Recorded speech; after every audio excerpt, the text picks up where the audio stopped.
the Interior Department and the Commerce Secretary, Howard Lutnick, ordering the Bureau of Ocean Energy Management to immediately stop all construction on a massive offshore wind project built off the coast of New York. Secretary Doug Burgum says the pause will be in effect while the agency reviews information which suggests the Biden administration rushed the approval, quote, without sufficient analysis. Joining me right now is the man himself, U.S. Interior Secretary Doug Burgum. Secretary, it's great to have you this morning. Thank you so much for being here. Yeah, great. Good morning, Maria. So explain to us exactly what this project is. What is a wind farm off of the coast of New York, and does it only work when the wind is blowing? That's right, Maria. Only works when the wind is blowing, and as you know, President Trump declared an energy emergency on his first day in office. He did this for a number of reasons, in part because under the Biden administration, we were dangerously tipping our entire grid structure towards intermittent, unreliable, expensive sources of electricity. And on the flip side, the Biden administration was pursuing or causing the premature retirement of baseload power. And with that, we've got great stability. This winter, in January, we had over 200 million Americans at one time that were in a grid area in our country that was at high risk of failure. And so as part of that, one of the things that the President Trump wanted us to evaluate was this disparity. At FERC, there's a backlog in the queue of projects. 95% of those projects that are in the backlog are wind, solar, or batteries. These are not just destabilizing our grid. They're not really about providing the affordable, reliable electricity we need in the country. They're really just harvesting tax credits, as you know. And so there was a review, and then of course the public, whether people live along the shoreline or whether it's people that are concerned about marine wildlife, there's a lot of concerns about the environmental impact. So as part of that, President Trump asked in executive order, Howard Lutnick and I, Commerce has NOAA, and the National Oceanographic. He's got NIMS, the National Marine Fisheries. We've got Fish and Wildlife and Interior to do a comprehensive review. And in the process, just this past week, we uncovered documents that the Biden administration had been greenlighting and accelerating these wind projects through the approval process with processes that the documentation of the internal biologists and others that were working on these, that corners were cut, recommendations and concerns were ignored, and these projects were moved forward without the rigor that would have been required for an environmental analysis. And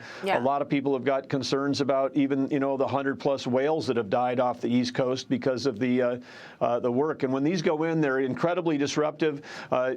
Hundreds of millions across all of these, billions of pounds of rock dumped in the ocean, the pounding that goes in, creating sonar disturbances. There's a lot of things. And so President Trump asked us to review this one. We've put the permit on hold while we continue a review.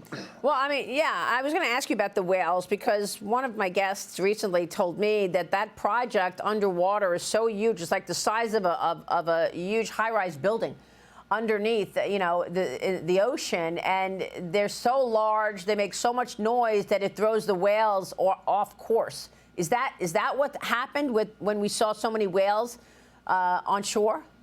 Well, it's one of the things that's being investigated is the strange linkage between that. Yeah. But when you're talking about the size of a huge high-rise underwater, that's just one tower. And these projects sometimes include hundreds of towers of massive scale, and spreading across all kinds of acres. And the other groups that are against this, commercial shipping have raised concerns. Sure. Fishermen have raised concerns. And it's not just the whales, but the schools of fish. When you've got this kind of underwater noise during the construction and no real scientific, no rigorous science about what is the impact on that.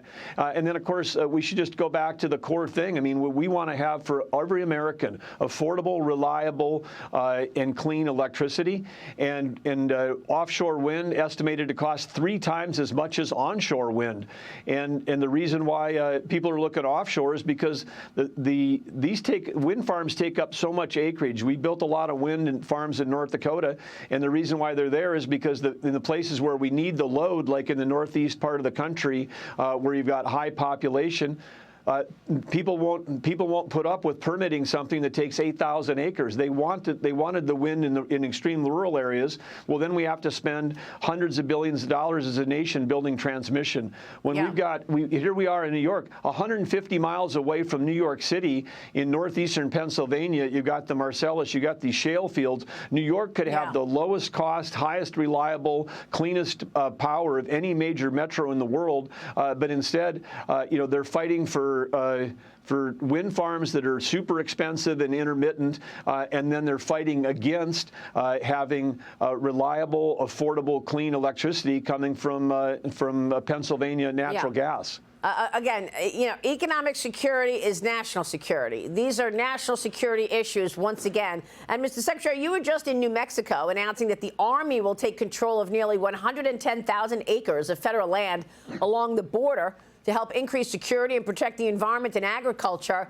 I'd like to know exactly what the Army is going to be doing there on that land. And also, you've been finding more oil in the Gulf of America that I want to ask you about as well.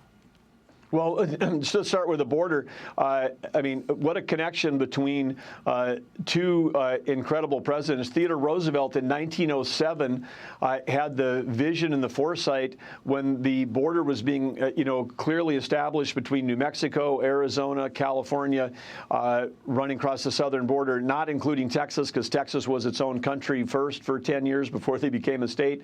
But along that thing, there's a piece of 60-foot strip of land called the Roosevelt Reservation.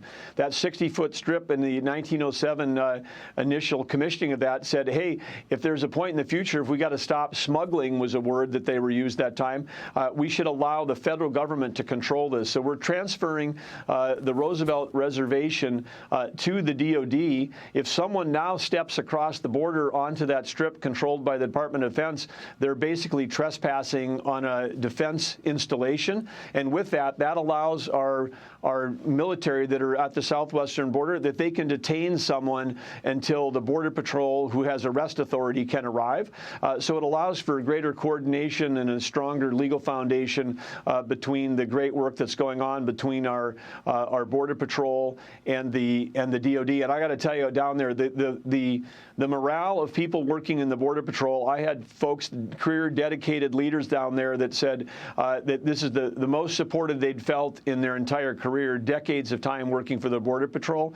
And that's why, in part, you're seeing the great results. We've got the staffing down there to actually support that. And one thing I should say, people say, oh, the military, is this thing still going on? Thousands of incursions by drones coming from cartels who are well-funded, sending those drones over the United States property to do surveillance as they still continue to find ways to struggle people and narcotics into our country.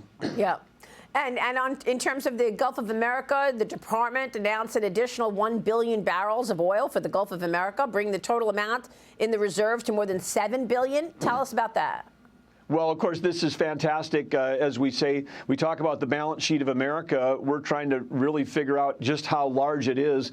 Under the Biden administration, they were just striking trillions of dollars off our balance sheet. President Biden, 625 million acres he tried to wipe off of offshore drilling opportunities. We say not just drill, baby, drill, but map, baby, map. We've got to figure out where our resources are. And through this mapping exercise, 23% increase, Maria, in the potential just in one part of the Gulf of America, and as you say, billions of barrels of potential down there, and this is all going to help, again, make energy affordable and provide national security for America. Yeah, for sure. Again, economic security, national security. Secretary, it's great to see you. We so appreciate your time this morning. Thank you, sir.